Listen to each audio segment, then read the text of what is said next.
cepat sekali ya Mbak termasuknya. Kalau nyaman ya cepat aja.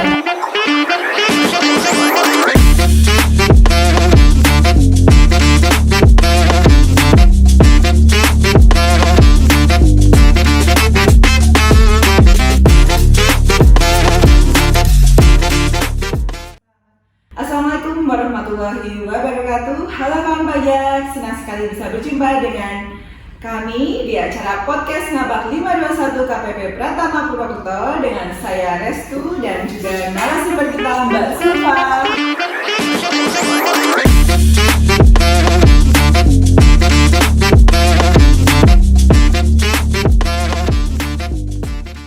Halo Mbak Sulfa, apa Halo kabar? Mas Restu, kabar baik. Mbak Restu gimana kabarnya? Alhamdulillah baik. Nah, Alhamdulillah. Mbak Sulfa ini merupakan pegawai di Sebagian Umum Kepatuhan dan Kepatuhan Internal, khususnya di bagian kepegawaian ya Mbak Sulfa ya. Iya betul sekali Mbak Restu. Nah, pada kesempatan yang berbahagia kali ini kita akan membahas ngobrol-ngobrol terkait dengan tata cara magang dan PKL di KPP Pratama Purwokerto. Nah, kebetulan biasanya berhubungannya dengan Mbak Sulfa ya. Iya betul sekali. Nah, jadi selama saya kerja di KPP nih Mbak, saya sering melihat ada adik-adik magang atau juga ada adik-adik PKL yang mungkin membantu pegawai. Kadang ada yang mengantarkan berkas, ada juga yang membantu pengarsipan. Nah, sebenarnya bagaimana sih sampai prosesnya hingga mahasiswa dan adik-adik PKL, adik-adik SMA SMK itu bisa magang dan PKL di kantor pajak? Bisa tolong menjelaskan sedikit Mbak? Ya, jadi kita mulai dari yang magang dulu ya. yang magang dulu. Jadi kalau magang itu kan diluluskan untuk mahasiswa atau mahasiswi yang sedang kuliah, atau bisa juga yang baru lulus juga bisa. Nah itu nanti teman-teman bisa mengakses segala informasi terkait magang ini di laman magang.kemenq.go.id. Nah teman-teman bisa akses di situ semua informasinya lengkap. Nah nanti kalau misalnya teman-teman udah masuk di laman itu, teman-teman juga bisa mendaftar akun dulu. Kalau sudah punya akun, nanti kan ada aktivasi melalui email juga. Nah nanti kalau sudah selesai semua tahapnya, nanti teman-teman tinggal login lagi pakai akun yang sudah terdaftar itu, dan nanti tinggal melengkapi data-data terkait dengan magang dan berkas-berkasnya juga. Untuk berkasnya, ini yang pertama itu ada surat pengantar dari universitas ya Mbak ya. Terus yang kedua itu ada transkrip nilai terakhir. Yang ketiga ada proposal magang. Terus selanjutnya yang keempat ada kurikulum vitae dan yang terakhir ada pas foto. Berarti ada 5 ya Mbak? Iya, nanti itu semua diupload di laman magang.kemenq.go.id. Nanti kalau sudah tersubmit, nanti tinggal ditunggu verifikasi dari Kementerian Keuangan. Dan nanti pengumumannya juga ada di situ juga di laman itu. Ini Mbak, kalau misalnya sudah ada pengumuman misalkan lolos nih Mbak, setelah itu ada tahap wawancara nggak Mbak, atau hanya seleksi administrasi saja? Jadi sebenarnya kalau untuk magang ini cuma dari administrasi terkait dengan kurikulum vitae selama proposal magangnya. Jadi nggak ada wawancara harus tuh. Cuma nanti kalau misalnya memang diperlukan untuk wawancara, bisa diadakan wawancara itu. Jadi tergantung kantornya masing-masing ya Mbak ya? Cuma nggak wajib gitu kan ya? Biasanya sih nggak ada. Oh gitu, alhamdulillah, udah lagi berarti ya. Terus ini Mbak, kalau misalnya sudah keterima, bisa ceritakan nggak Mbak ketentuan saat kita magang apa aja, dan juga mungkin apa saja yang kita kerjakan saat magang? Jadi saya jelaskan ya Mbak ya. Yang pertama itu nanti teman-teman yang mau magang itu membawa fakta integritas saat pertama kali masuk. Selanjutnya nanti saat kegiatan magang itu berarti melaksanakan kegiatan-kegiatan yang sudah dicantumkan dalam proposal magang itu bagus tuh. Terus nanti untuk periodenya itu sesuai dengan yang peserta magang input atau ajukan saat di laman web itu. Selanjutnya untuk waktu magang itu, waktu terkait jamnya itu nanti mengikuti dengan jam kerja pegawai. Untuk pakaiannya juga nanti mengikuti pakaian kerja pegawai. Mungkin yang senada kali ya Mbak ya? Iya. Nggak harus beli sama persis ya? Harus nanti dipas-pasin. Sama tentunya nanti peserta magang itu harus mentaati untuk tata tertib yang ada di kantor masing-masing, dan tentunya juga harus mentaati kode etik dan kode perilaku yang berlaku di Kementerian Keuangan. Nanti diajari juga ya pada awal-awal itu ya. Iya, dan bisa nanti ada pegawai yang minta bantuan, minta tolong, itu nanti juga untuk peserta magang bisa membantu para pegawai yang ada di kantor masing-masing. Tapi nanti tetap nggak boleh diberikan untuk akses data karena kan rahasia ya. Itu penjaga sekali kalau dijaga. Iya. Terus ini Mbak, kalau untuk periode magang sendiri, apakah sudah diatur oleh Kementerian Keuangan atau mahasiswa boleh memilih sendiri? Jadi menentukan waktu magangnya gitu atau memang sudah diatur oleh Kementerian Keuangan? Kalau untuk periode magangnya sendiri itu terbagi menjadi 4 periode. Jadi dalam setahun itu nanti ada 4 periode. Teman-teman nanti bisa akses untuk jadwal magang ini itu di laman Kemenku juga. Nanti di situ tertera jelas kapan periode pendaftaran, kapan periode verifikasi, pengumumannya kapan, mulai magangnya kapan. Nanti di situ ada tertera jelas untuk setiap periodenya. Gitu ya Mbak. Berapa lama itu Mbak biasanya apa durasinya magang? Oh, kalau untuk magang ya, kalau untuk magang durasinya itu minimal 60 hari. Oh, 60 hari berarti 2 bulan ya Mbak? Iya, sekitar 2 bulan dan bisa diperpanjang sampai dengan 180 hari harus tuh. Cepat sekali ya Mbak termasuknya. Kalau nyaman ya cepet rasanya. Kalau misalnya untuk, nah tadi kan Mbaknya bilang nyaman ya Mbak. Soalnya kemarin ada mahasiswa juga tuh cerita kalau misalnya, aduh saat udah mau selesai magangnya terus mereka tuh udah ngerasa nyaman banget magang di kantor pajak itu misalnya sudah selesai boleh nggak misalnya mengajukan magang lagi untuk periode-periode selanjutnya?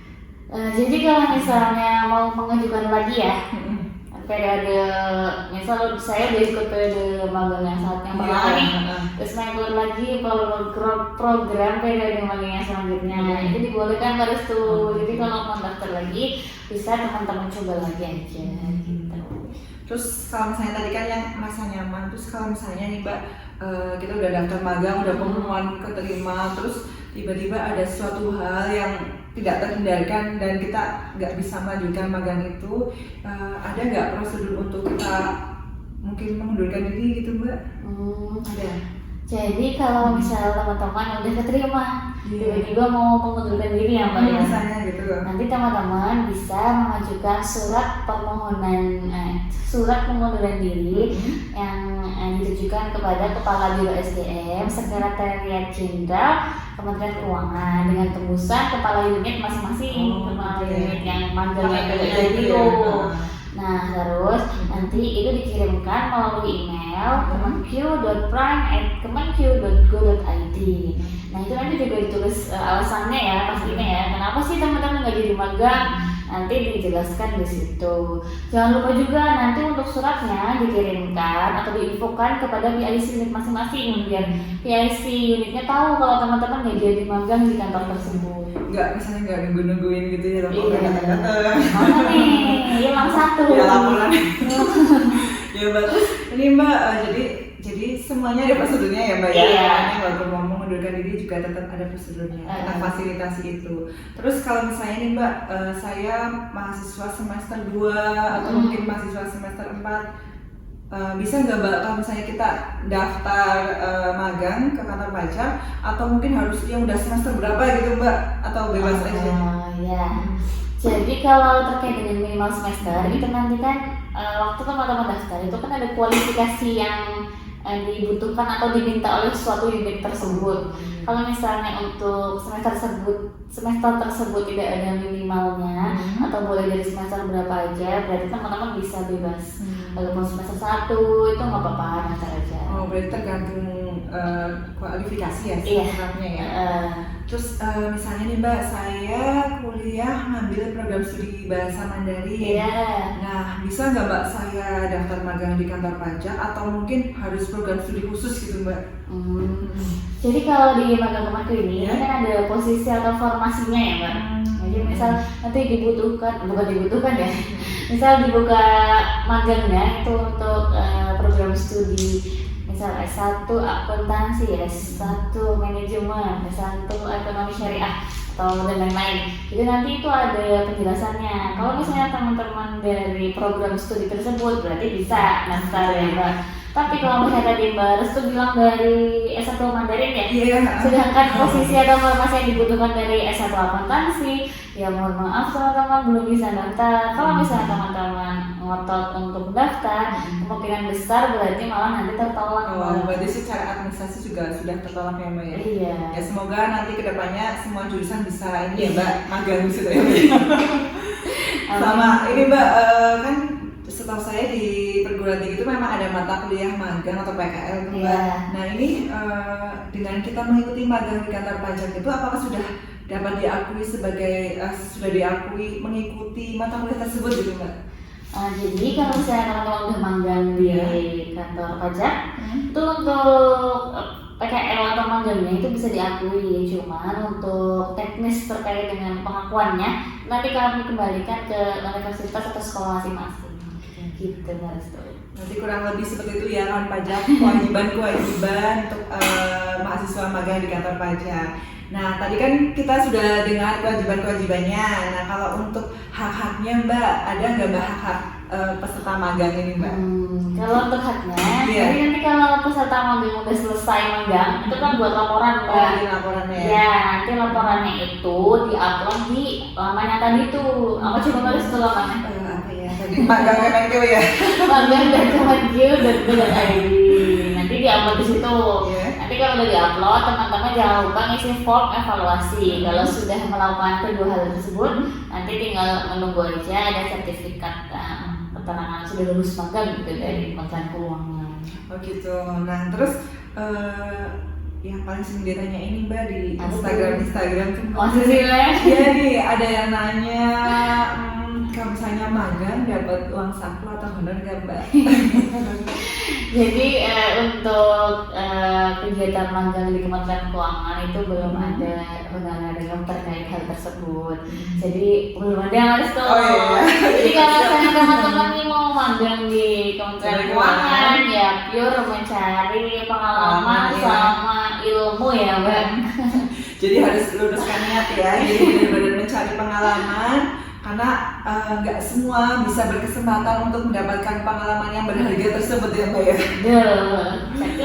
Iya, terus ini Mbak, tadi kan kita udah ngobrol-ngobrol nih terkait dengan permagangan. Terus sekarang yang untuk yang PKL Mbak, kalau proses permohonan untuk PKL di kantor pajak itu seperti apa? Apakah sama dengan magang atau berbeda? Oh iya, jadi saya ada kelewatan dikit Mbak tuh. Ya, jadi kalau nanti PKL itu kan permohonannya diajukan secara kolektif atau pas sekolah ya. Oh iya, itu kalau PKL. Iya, sedangkan kalau magang yang tadi kita udah bahas itu, magang itu harus diajukan per individu. Jadi sendiri-sendiri saya ya. mendaftar untuk diri saya sendiri gitu. Nah, untuk PKL nanti dari sekolah itu ada dua cara, bisa mengajukan lewat email.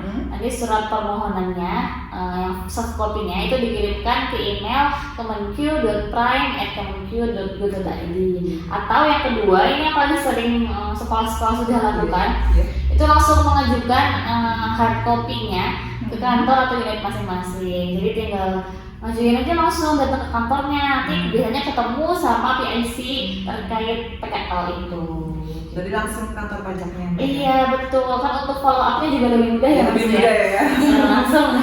Dan langsung ada respon gitu kan. Gitu. Terus kalau untuk ini Mbak, kewajiban adik-adik PKL itu sama nggak dengan yang adik-adik magang ya?